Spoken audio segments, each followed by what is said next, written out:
The space station interior had transformed into a water world. Countless water spheres floated everywhere in the air. Water from inside the equipment was also seeping through cracks under the action of the blower, creating curtains of water that suddenly dispersed. Before long, the entire space station was covered with fabric materials to absorb the remaining moisture. Jack appeared somewhat weak at this point. Sure enough, he had developed a fever, but chose to hide it to avoid worrying his teammate. He also had a secret. He had smuggled alcohol aboard. The two of them drank in their own unique way, squeezing out alcohol spheres and taking them one gulp at a time. The next day, a water sphere drifted into the spacecraft's instruments. Fire flashed. A catastrophic disaster was imminent. The two continued checking various equipment and found no damage. After removing the batteries to charge them, they discovered the solar panels weren't responding at all. Jack decided to go on a spacewalk to investigate. He slowly moved along the space station's outer wall, proceeding step by step along the handrails. At the rear of the station, he found the problem. Due to the previous cosmic dust impacts, the solar sensor's casing had bent, preventing the solar panels from adjusting to the optimal charging position. When he looked into the cabin,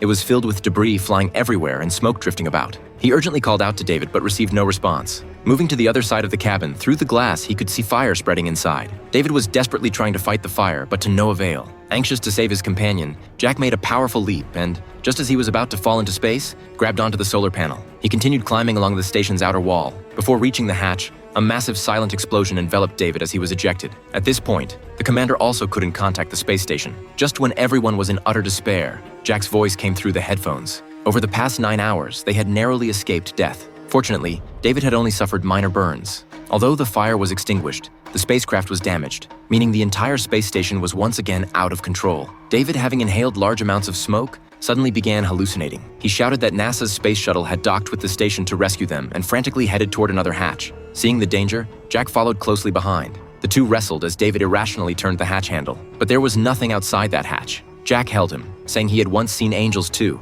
These were all hallucinations. After some comforting, David finally regained his senses. Then even worse news arrived. All the oxygen on the space station would only last 68 hours, barely enough time for their return to Earth. This meant only one of them could survive. The commander was torn but finally decided to save David and sacrifice Jack, as he was the mission captain. Upon hearing this news, Jack remained remarkably calm. He told David, but David absolutely refused. He insisted on staying behind, otherwise he couldn't face anyone. He said the only way to save themselves now was to go on a spacewalk and break the sensor's casing. This would give them a fighting chance. Looking at him, Jack decided to risk everything.